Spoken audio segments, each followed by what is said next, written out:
Welcome back to DLS news. आइए दोस्तों बात करते हैं आज 4 दिसंबर 2020 दिन शुक्रवार हो गया है और जानते हैं देश भर की तमाम बड़ी खबरों को। जी हां, आज के मुख्य समाचार today breaking news, India news, headlines news के अपडेट में बहुत सारी महत्वपूर्ण और काम की खबरें हैं। बैंक खाता वालों के लिए भी एक अलर्ट निकल कर आ रहा, आखिर कौन से बैंक खाते पर रोक लगने जा रही मैं आपको बताऊंगा। साथ ही दोस्तों चक्रवात तूफान को लेकर भी एक आज और मौसम विभाग का नया अपडेट आया है, जानेंगे। कोरोना वायरस के टेस्ट को लेकर भी बड़ी खबर है, वैक्सीन को लेकर भी अपडेट है और आज के ताजा कोरोना डेटा कितने हो रहे हैं वो भी आपको बताऊंगा। साथ ही दोस्तों टेलीकॉम प्लान को लेकर भी एक अपडेट है और भी कई सारी महत्वपूर्ण काम की खबरें हैं। एजुकेशन को लेकर भी अपडेट है, एग्जाम परीक्षाओं को लेकर भी। तो एक एक करके आज के सभी 50 बड़ी खबरों को जानते हैं फटाफट से। बिल्कुल बने रहेगा मेरे साथ इस वीडियो में और एकदम पूरा लास्ट तक देखते रहिएगा। सीधे बात करते हैं पहले अपडेट की। तो देखिए जरा खबर दोस्तों, सरकार का बड़ा फैसला है। 2022 तक कच्चे तेल के खर्च में 10% तक की कमी का लक्ष्य रखा। आखिर गवर्नमेंट का प्लान क्या? देखिए जरा, पेट्रोलियम एवं प्राकृतिक गैस और इस्पात मंत्री धर्मेंद्र प्रधान जो है वो आत्मनिर्भर भारत पर स्वराज्य वेबिनार में शामिल हुए और इस कार्यक्रम में बोलते हुए उन्होंने कहा दोस्तों कि हमारी सरकार ने 2022 तक भारत के कच्चे तेल के आयात को 10% तक कम करने के लिए एक रोड मैप तैयार किया है। और इससे पता है फायदा क्या होगा? एटलीस्ट पेट्रोल डीजल की रेटिंग घटेगी, CNG, PNG, LPG वगैरह के रेटों में भी बदलाव देखने को मिलेगा। तो ये अच्छा अपडेट है। और साथ ही अगली खबर देखिए दोस्तों, HDFC बैंक के ऊपर भारतीय रिजर्व बैंक ने कई पाबंदियां लगा दी है। आखिर इससे ग्राहकों पर क्या असर होगा? अगर आपका भी HDFC बैंक में खाता है ना तो जरा ध्यान से समझिएगा। एक तो दोस्तों RBI ने लिमिट लगा दी है कि HDFC बैंक जो है ना वो अपनी सभी नई डिजिटल सेवाएं देने और नए क्रेडिट कार्ड कस्टमर्स को जोड़ने पर रोक लगा दी है। दरअसल डिजिटल बैंकिंग में HDFC में कुछ गड़बड़ी पाई गई और इसी को देखते हुए RBI ने ये लिमिटेशंस लगा दी है। यानी कि एक तो HDFC बैंक कोई भी नई डिजिटल सेवा लॉन्च नहीं कर सकता, इसके अलावा HDFC जो है वो नए क्रेडिट कार्ड वगैरह भी नहीं बांट सकता। तो ये RBI की तरफ से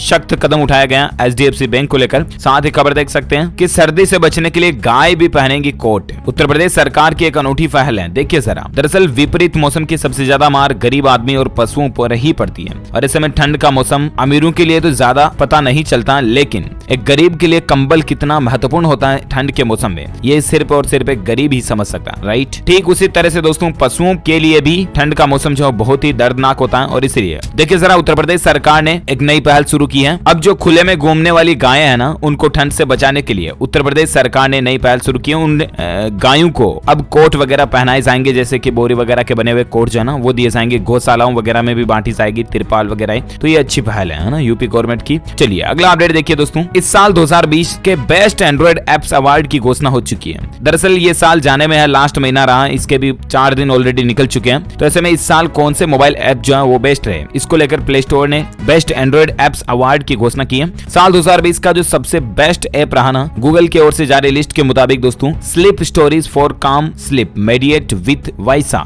ये इतना लंबा नाम ऐप का ही है। इस ऐप को साल 2020 का बेस्ट ऐप खिताब मिला। इसके अलावा गेम में बात करें तो लेजेंड्स ऑफ रुनेट्रा को बेस्ट गेम ऑफ 2020 का अवार्ड मिला है और बाकी माइक्रोसॉफ्ट के ऑफिस ऐप को चॉइस ऐप अवार्ड दिया गया। ये साल 2020 की लिस्ट है और भी ज्यादा देख सकते हैं आप। अगली खबर देखिए जरा, स्कूल खुलने वाले हैं, पूरे देश में एक साथ खोले जा सकते हैं स्कूल। बोर्ड एग्जाम की भी तैयारी चल रही है। जी हाँ दोस्तों, दरअसल स्कूलों की रीओपनिंग को लेकर CISCE ने सभी राज्यों और केंद्र शासित प्रदेशों के मुख्यमंत्रियों को एक पत्र लिखा और 10वीं और 12वीं के स्कूलों को दोबारा खोलने की अनुमति मांगी है। Council for the Indian school certificate examination यानी CISCE ने सभी राज्यों और केंद्र शासित प्रदेशों के मुख्यमंत्रियों को पत्र लिखकर जनवरी से ही 10वीं और 12वीं के स्टूडेंट्स को फिर से स्कूलों को खोलने का अनुरोध किया। हालांकि संबंधित राज्यों ने अभी तक इस पर कोई फैसला नहीं लिया और देखते हैं कि आखिर राज्य सरकारों का इस पर क्या कहना रहता है। और हो सकता है कि अगर राज्य सरकारें अनुमति मांग ले तो 10वीं 12वीं के स्कूल जो है वो नए साल जनवरी से ही खुलने की संभावना है। आगे और क्या अपडेट आता है इसको लेकर मैं आपको बता दूंगा। फिलहाल अगली खबर देखिए, आम आदमी के लिए बड़ी खबर है, जल्दी सस्ता होने वाला है सरसों का तेल। आखिर क्यों और कब? तो दरअसल देश भर में अब सरसों का तेल सस्ता होने की उम्मीद है। दरअसल बात कुछ यूं है ना कि FSSAI ने दिल्ली हाई कोर्ट में हलफनामा देते हुए सरसों के तेल पर ब्लेंडिंग की रोक को हटाने की बात कही है। तो दरअसल हाल ही में सरकार ने इस पर ऐसा कुछ लगा दिया था, तो अब अक्टूबर में लगाया था, तो उसको हटाने की बात कही है और अगर ये मांग मान ली जाती है तो फिर हो सकता है सरसों का तेल आपको सस्ता देखने मिले। चलिए अगली खबर देखिए, वैज्ञानिकों की रिसर्च में इस बात का पता चला दोस्तों कि बैठने, एक्सरसाइज, इन दोनों से मौत का क्या कनेक्शन है। जरा देखिए, एक स्टडी में दावा किया जा रहा कि दिन भर बैठे रहने से होने वाली समस्याएं खतरनाक होती हैं और इससे एक्सरसाइज करके टाला भी जा सकता है। जी हाँ, हम में से कई लोग दोस्तों ऑफिस, कॉलेज, शॉप या किसी काम के सिलसिले में लगातार बैठे रहते हैं और खासकर जो ऑफिशियल वर्क होते हैं उनमें बैठे रहने का काम ज्यादा होता है, राइट। लेकिन क्या आपको पता है कि लगातार बैठकर काम करने से आपकी हेल्थ पर क्या असर पड़ता है? और वैसे भी आजकल ये कोरोना महामारी है और इसके बाद वर्क फ्रॉम होम में लोग बाग सामान्य से भी ज्यादातर लगातार बैठकर काम कर रहे हैं। और हाल ही में दोस्तों अमेरिका में हुई एक स्टडी में दावा किया गया कि अगर एक दिन में सिर्फ 11 मिनट पैदल चलते या टहलते भी है ना तो ये आपको कई तरह की परेशानियों से बचाता है। ये स्टडी 10,000 लोगों पर की गई है। इनमें से हर एक व्यक्ति से पूछा कि उसने अपना पूरा दिन कैसे बिताया और फिर वैज्ञानिकों ने इस पर रिसर्च और एनालिसिस की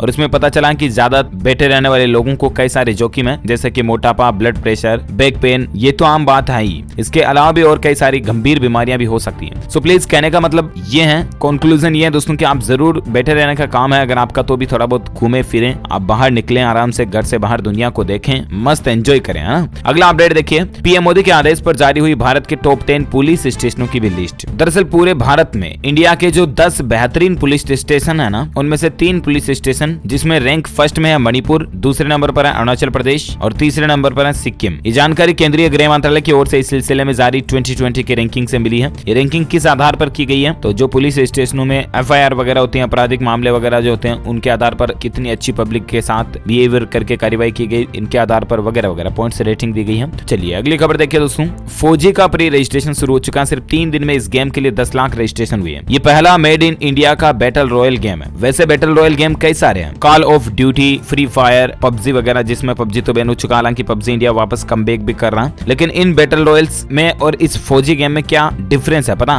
फौजी जो है ना वो एकमात्र इंडिया का ही बैटल रॉयल गेम है। ये बाकी दूसरे सभी गेम फॉरेन के हैं, बाहर दूसरे देशों के बनाए हुए हैं। तो आखिरकार दोस्तों फौजी गेम प्ले स्टोर पर आ चुका, हालांकि अभी ये गेम प्ले मोड में नहीं है, आप इस पर रजिस्ट्रेशन कर सकते हैं, रजिस्टर कर सकते हैं अपने आप को। तो ये भारत के लिए वाकई में बहुत ही अच्छी बात भी है दोस्तों, बहुत जल्द आपको ये गेम देखने को भी मिलेगा। अच्छा दोस्तों, गेम की जब बात हो रही ना, तो और एक अपडेट मैं आपको बता दूं, एक रियलिटी मोबाइल गेम लॉन्च किया गया क्रिकी के द्वारा जियो के साथ मिलकर। इस गेम का नाम है यात्रा गेम करके। मोबाइल से काल्पनिक दुनिया में आप पहुंच जाओगे। इस गेम में खिलाड़ियों को गेम के अलग अलग स्टेप पर पहेलियां सुलझानी होगी और ये गेम को गूगल प्ले स्टोर और iOS दोनों से आप फ्री डाउनलोड कर सकते हैं। Augmented reality mobile gaming company Krikey ने भारत में यात्रा गेम लॉन्च कर दिया। ये ऑगमेंटेड रियलिटी गेम है जिसे रिलायंस जियो के साथ मिलकर लॉन्च किया गया। इस गेम को नई दुनिया की नई यात्रा, ये टैगलाइन दी गई है। चलिए बात करें अगली खबर में, तो अपडेट देखिए जरा। सरकार ने आदेश दिया दोस्तों कि जम्मू कश्मीर का गलत नक्शा अपने प्लेटफॉर्म से हटाएं। विकिपीडिया, जी हाँ दोस्तों, विकिपीडिया के ऊपर जो जम्मू कश्मीर का नक्शा लगा हुआ ना, उसमें कुछ मिस्टेक पाई गई, वो गलत नक्शा है और उस नक्शे को भारत के इलेक्ट्रॉनिक्स और सूचना प्रौद्योगिकी मंत्रालय ने सूचना प्रौद्योगिकी के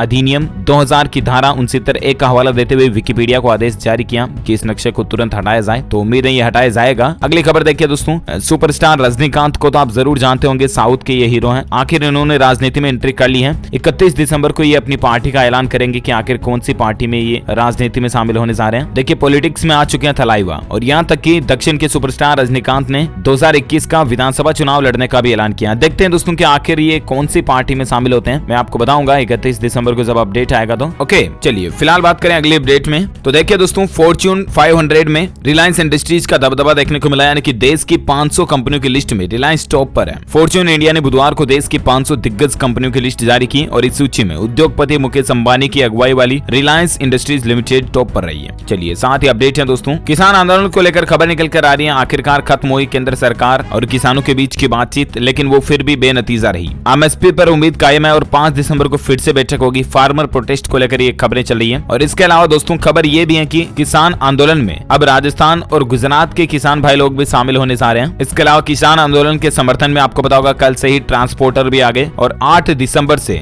जरूरी चीजों की सप्लाई रोकने की भी धमकी दी है। जो ट्रांसपोर्टेशन के जरिए जो ट्रकें वगैरह चलाने, बड़े बड़े व्हीकल्स चलाते हैं और जरूरी सामानों की सप्लाई करते हैं ना, तो उसके सप्लाई पर भी रोक लगाने की धमकी दी है ट्रांसपोर्टरों ने। और बाकी सरकार के रुख से सिंगू बॉर्डर का माहौल भी बदल चुका है। शाम को किसानों ने देखी पंजाबी मूवी, ये कुछ मसला चल रहा, आप देख सकते हैं तस्वीरों में कि किसान आंदोलन का प्रोटेस्ट आखिर कितना खतरनाक चल रहा। अब देखना ये होगा दोस्तों कि आखिर 5 दिसंबर को और किसान भाई लोगों और सरकार के बीच में जो बातचीत होती है उसमें क्या फैसला निकल कर आता, मैं आपको बता दूंगा अपडेट। और फिलहाल देखिए एक अगली खबर, एमडीएच के मालिक महाशय धर्मपाल गुलाटी का निधन हो चुका है। 98 साल की उम्र में वो इस दुनिया को अलविदा कह चुके हैं। कल सुबह 5:38 पर इन्होंने आखिरी सांस ली थी। लेकिन इनकी जिंदगी की स्टोरी से वाकई में एक हारता हुआ आदमी भी जीत सकता है, इतना बड़ा मोटिवेशन मिलता है। मसालों का शहंशाह इनको कहा जाता है। एमडीएच मसाले तो आपने अपनी जिंदगी में जरूर कभी न कभी काम में लिए होंगे, राइट। ये दोस्तों कभी तांगा चलाकर गुजारा करते थे। ये भारत में दोस्तों पाकिस्तान से आए थे। महाशय धर्मपाल गुलाटी सिर्फ और सिर्फ 5वीं क्लास पास है। 5वीं में ही इन्होंने स्कूल छोड़ दिया था, 4थी पास है। और पहले खुद हाथ से मसाले बनाते थे, कूटते थे, पीसते थे उनको और तांगे पर सफर करके अलग अलग जगहों पर बेचने जाते थे। इनके जीवन का सफर काफी संघर्षपूर्ण और प्रेरणादायक रहा है। 98 साल की उम्र में इनका निधन हार्ट अटैक से कारण बताया जा रहा है। इन्होंने मसालों का छोटा कारोबार सियालकोट में उनके पिता ने 1919 में शुरू किया था और उसको ये आगे बढ़ाते हुए देखिए जरा कहां तक पहुंच गया। धर्मपाल जी का जन्म 1927 में पाकिस्तान के सियालकोट में हुआ था और सबसे बड़ी बात पता है क्या, सिर्फ 1500 रुपए लेकर ये भारत आए थे और आज इन्होंने 2000 करोड़ रुपए की ब्रांड कंपनी को खड़ा कर दिया। MDH मसाले, असली मसाले, सच सच। MDH आपने सुना होगा जरूर। देखिए इनकी जिंदगी के सफर की कुछ दास्तान लिखी हुई है यहाँ पर। भगवान इनकी आत्मा को शांति दे। हम सभी की तरफ से भावपूर्ण अश्रुपूरित श्रद्धांजलि इनके चरणों में। सोशल मीडिया पर भी कल से ही काफी यूजर्स इनको श्रद्धांजलि दे रहे हैं, दुखी नजर आ रहे हैं, ट्वीट कर रहे हैं। चलिए फिलहाल अपन बात करें अगली खबर में दोस्तों आज के मौसम समाचार वेदर न्यूज अलर्ट को लेकर। तो खबर देख पा रहे आज का मौसम क्या कहता है। आखिर 4 दिसंबर को दक्षिण राज्यों में भारी बारिश की चेतावनी है। वहीं दिल्ली की हवा और भी ज्यादा गंभीर हो सकती है। उत्तर भारत के कई हिस्सों में ठंड का असर दिखने लगा है। राजस्थान और उत्तर प्रदेश के कई इलाकों में सर्दी के साथ अब कोहरा भी बढ़ने लगा।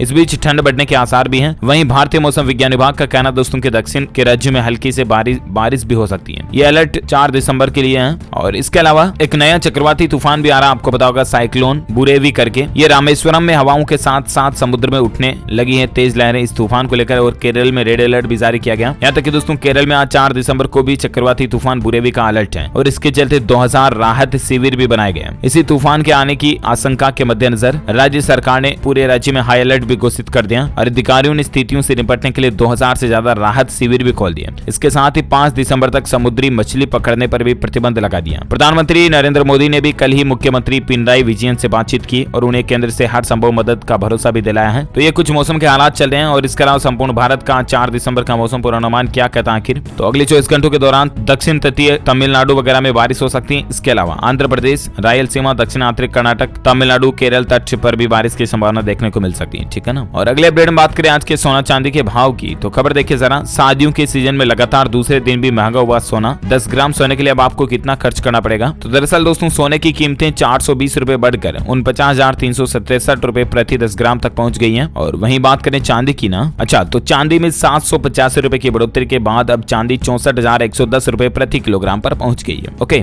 आइए अब नजर डालते हैं दोस्तों कोरोना वायरस से जुड़ी कुछ खबरों में, जहां अपडेट देखिए। राजधानी दिल्ली और गुजरात के बाद अब पश्चिम बंगाल राज्य में भी कोरोना का RT-PCR टेस्ट का रेट सस्ता हो चुका। अब आपको 950 रुपए देने होंगे। इसके अलावा सबसे सस्ता किसमें है, उड़ीसा वगैरह राज्य में मैंने आपको बताया था 400 रुपए है और बाकी दिल्ली और गुजरात में 800 रुपए कर दिया। सरकारों ने हाल ही में कोरोना टेस्ट की जांच को घटाया था, राइट। तो उसके बाद आखिरकार अब पश्चिम बंगाल सरकार ममता बनर्जी की तरफ से भी कोरोना रेट को सस्ता किया। तो अब आपको 950 रुपए तो एक तो पश्चिम बंगाल में कोरोना टेस्ट के देने होंगे। इसके अलावा और एक बड़ा फैसला ये है कि ऑनलाइन पढ़ाई के लिए 12वीं के छात्रों को फ्री में टेबलेट भी दिए जाएंगे। जी हाँ दोस्तों, खबर ये भी चल रही है कि ममता बनर्जी जो है ना, वो 12वीं के तकरीबन 9.5 लाख स्टूडेंट्स को, राज्य के जो स्टूडेंट्स हैं, इनको फ्री में टेबलेट देने का भी ऐलान किया है। ममता ने कहा कि कोरोना के कारण स्कूल बंद कर दिए गए और बच्चों को ऑनलाइन पढ़ाई की सुविधा मिल सके, इसलिए ये फैसला लिया गया। ये टेबलेट 14,000 स्कूलों और 636 मदरसों में पढ़ने वाले बच्चों को दिए जाएंगे। तो ये वाकई में सरकार की तरफ से बहुत ही अच्छा फैसला भी है। चलिए बात करें अगले अपडेट की। तो देखिए झारखंड में भी कोविड टेस्ट की रेट घटा दी गई है, अब सस्ता हो गया। जी हाँ, झारखंड राज्य में भी दोस्तों अब सभी तरह की कोरोना जांच की जो रेट है वो सिर्फ 800 रुपए ही लगेगी। पहले यहाँ भी रेटें ज्यादा थी तो इसको भी घटा दिया, अच्छी बात है। और एक अपडेट देखिए, राहत की खबर है, कोरोना का जो रिकवरी रेट है ना वो 94.11% तक पहुंच गया। अब भारत में दोस्तों सिर्फ और सिर्फ 4.11% ही एक्टिव केस बचे हैं। देश भर में दोस्तों कोरोना की रफ्तार भले ही कम हुई हो, लेकिन भारत में कोरोना का कुल आंकड़ा 95 लाख से भी ज्यादा पहुंच गया। लेकिन इसी बीच रिकवरी रेट में काफी सुधार देखने को मिल रहा है और ये वाकई में राहत की बात है। हेल्थ मिनिस्ट्री यानी कि केंद्रीय स्वास्थ्य मंत्रालय के द्वारा जारी ताजा आंकड़ों के मुताबिक भारत में अब तक दोस्तों 94.11% लोग रिकवर हो चुके हैं, यानी कि ठीक हो चुके हैं। भारत में आज का ताजा कोविड डेटा क्या चल रहा है आप स्क्रीन पर देख सकते हैं। पिछले 24 घंटों के दौरान 30,000 के लगभग बढ़ोतरी हुई और उसके बाद कुल संक्रमित केस की संख्या 95,64,000 से भी ज्यादा हो गई है, जिसमें से 4,14,000 एक्टिव केस हैं, यानी कि सक्रिय हैं, जिनका इलाज अभी चल रहा है। जबकि दोस्तों 90 लाख से भी ज्यादा मरीज ठीक हो चुके हैं, है ना। इस वायरस के कारण भारत में मरने वालों की कुल संख्या का आंकड़ा 1,69,102 से भी ज्यादा पहुंच गया है। तो ये रहा भारत में आज का ताजा कोविड डेटा, राइट। कोरोना से जुड़ी कुछ और अपडेट भी मैं आपको बता दूं। WHO यानी कि विश्व स्वास्थ्य संगठन का यह कहना है कि इम्यूनिटी पासपोर्ट जारी करने की सिफारिश नहीं है। इसके अलावा ई वैक्सीन सर्टिफिकेट पर भी विचार किया जा रहा है। दरअसल दोस्तों वर्ल्ड हेल्थ ऑर्गेनाइजेशन यानी कि WHO ने यह साफ कर दिया कि उसने यात्रा के लिए इम्यूनिटी पासपोर्ट जारी करने की सिफारिश नहीं की है, जो कि कुछ सोशल मीडिया वगैरह पर देखा जा रहा था, चर्चाएं चल रही थी, तो इसको लेकर क्लियरिफिकेशन आ गया। इसके अलावा दोस्तों कुछ देश ठीक हो चुके लोगों को इस तरह के पासपोर्ट भी जारी करें। इसकी जगह WHO जो है वो ई वैक्सीन सर्टिफिकेट का इस्तेमाल करने पर विचार करना, यानी कि कोपेनहेगन में WHO के के एक मेडिकल एक्सपर्ट्स का ये कहना रहा। जानकारी आप ज्यादा स्क्रीन पर देख सकते हैं। इसके अलावा खबर देखिए दोस्तों कि फ्रांस के पूर्व राष्ट्रपति वालेरी गिस्कोर्ड डी एस्टेंग, इनका भी 94 साल की उम्र में निधन हो चुका है। जी हाँ, उन्होंने यूरोपीय एकीकरण में प्रमुख भूमिका निभाई थी और 94 साल की उम्र में इन्होंने आखिर अंतिम सांस ली कल ही। भगवान इनकी भी आत्मा को शांति दे, हम सभी की यही प्रार्थना है। और अगली खबर देखिए दोस्तों, हवाई यात्रियों के लिए खुशखबरी है। 80% क्षमता के साथ ऑपरेट होंगी डोमेस्टिक फ्लाइट्स। जी हाँ, कोरोना वायरस के बाद फ्लाइट्स पर लगे प्रतिबंध में छूट देते हुए कल ही केंद्र सरकार ने गुरुवार से यानी कि कल से ये सिस्टम लागू हो चुका है। 80% क्षमता के साथ उड़ान भरने की इजाजत दे दी गई है। आपको पता होगा दोस्तों कि लॉकडाउन खुलने के काफी दिनों बाद तक भी फ्लाइट्स में सिर्फ 50% लोगों को ही बैठने की अनुमति थी। पहले लॉकडाउन वगैरह लग रहा था ज्यादा, तो अब दोस्तों 50% की बजाय 80% क्षमता के साथ जो हवाई उड़ानें भर सकती हैं, तो ये राहत की बात है। और ओके, इसी के साथ ही ये आज के जो कोरोना अपडेट्स हैं वो तो ये फिनिश होते हैं। आइए अब नजर डालते हैं फटाफट से देश से जुड़ी कुछ और बड़ी खबरों में, जहां अपडेट देखिए दोस्तों कि वोडाफोन आइडिया ने लॉन्च किया नया प्लान। OTT सब्सक्रिप्शन के साथ आपको 150 GB डेटा मिलेगा। दरअसल हाल ही में जो वोडाफोन और आइडिया मर्ज हुई, VI, उन्होंने एक नया प्लान लॉन्च किया। इस प्लान की कीमत बहुत ज्यादा है, 1348 रुपए, लेकिन इसके साथ में आपको 150 GB कैंपिंग डेटा मिलता है, जिसका उपयोग आप OTT प्लेटफॉर्म्स के लिए कर सकते हैं, जैसे नेटफ्लिक्स, अमेजॉन प्राइम वगैरह वगैरह, है ना। अगली खबर देखिए दोस्तों, CBSE ने ऑनलाइन परीक्षाओं को कराने से इनकार कर दिया, लिखित में ही होगी परीक्षाएं। केंद्रीय माध्यमिक शिक्षा बोर्ड के अधिकारियों का कहना दोस्तों कि साल 2021 में बोर्ड परीक्षाएं ऑनलाइन माध्यम से ना होकर लिखित परीक्षाएं होगी और परीक्षा के संचालन के लिए तारीखों पर विचार विमर्श अभी चल रहा है। तो देखते हैं CBSE की तरफ से आखिर कब अपडेट आता है एग्जाम डेट्स को लेकर, मैं आपको बता दूंगा। और अगली खबर देखिए, भारत के लिए अच्छा अपडेट है दोस्तों। वित्त मंत्रालय की रिपोर्ट में यह दावा किया जा रहा है कि भारत की इकोनॉमी में वी शेप सुधार आ रहा है और जुलाई सितंबर तिमाही में GDP में सबसे तेज बढ़ोतरी भी देखी गई है। वित्त मंत्रालय की ओर से गुरुवार को जारी मासिक आर्थिक समीक्षा में यह बात सामने आई, तो अच्छी बात है। धीरे धीरे लॉकडाउन वगैरह खुलते जा रहे हैं, अनलॉक का प्रोसेस चल रहा है और इसमें इकोनॉमी में बूस्टअप भी देखने को मिल रहा है। और अगली खबर देखिए दोस्तों, सैलरी में बड़ा इजाफा हो सकता है। इस महीने के अंत तक मोदी सरकार जो वो केंद्रीय कर्मचारियों को बड़ा तोहफा भी दे सकती है।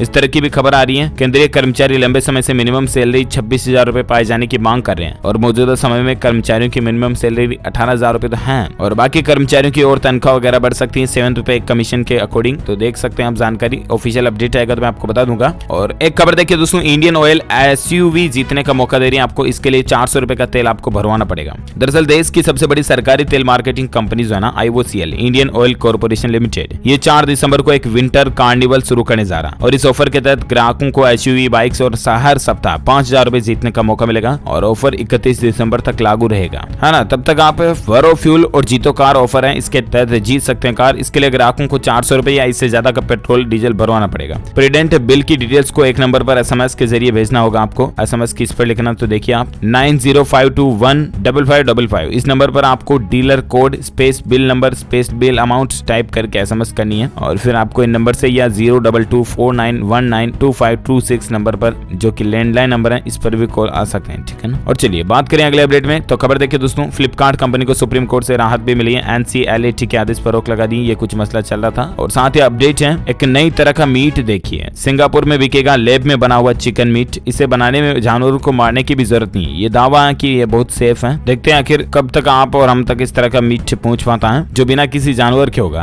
अच्छी बात है। और अगली खबर देखिए दोस्तों, स्वीडन की कंपनी नोएडा में बनाएगी अपना सबसे बड़ा स्टोर। यूपी में करेगी 5,000 करोड़ रुपए का निवेश, तो ये भी अच्छी बात है। इससे हजारों लोगों को रोजगार भी मिलेगा और एटलीस्ट इंडस्ट्रियल डेवलपमेंट तो बनेगा ही। और इसके अलावा फ्लिपकार्ट से अलग हो चुकी है फोन पे कंपनी, अब स्वतंत्र कंपनी का राज हो चुका है और अब 40,000 करोड़ रुपए से भी ज्यादा का इस कंपनी का वैल्यूएशन बन चुका है। और साथ ही अगली खबर देखिए, रिपोर्ट में इस बात का पता चला कि देश की सबसे अमीर महिला कौन है, तो कौन है, रोशनी नाडर मल्होत्रा, जिनकी कमाई है दोस्तों 54.8 हजार करोड़ रुपए कुल संपत्ति है। कोटक वेल्थ के सहयोग से हुरुन इंडिया ने एक स्टडी करके 100 सबसे अमीर भारतीय महिलाओं की लिस्ट तैयार की और इस सूची में शामिल महिलाओं के कुल संपत्ति 2.72 लाख करोड़ रुपए है। अच्छी बात यह दोस्तों कि HCL टेक्नोलॉजीज की चेयरपर्सन 38 साल की रोशनी नाडर मल्होत्रा सबसे अमीर भारतीय महिला है ना। अगला अपडेट देखिए, SBI योनो का अगर आप इस्तेमाल करते हैं तो एक जरूरी खबर है, ऐप पर आपको कुछ दिक्कतें वगैरह आ सकती हैं। बैंक ने सफाई दी है इसको लेकर। बैंक का कहना दोस्तों कि कुछ अपडेट और मेंटेनेंस के चलते आपको ATM वगैरह में दिक्कत आ सकती है, ठीक है ना। ओके दोस्तों, तो इसी कड़ी में आज दिन भर की तमाम बड़ी खबरें, मुख्य समाचार, हेडलाइंस, न्यूज का अपडेट वीडियो यहीं फिनिश होता है। आप मुझे नीचे कमेंट करके जरूर बताना दोस्तों कि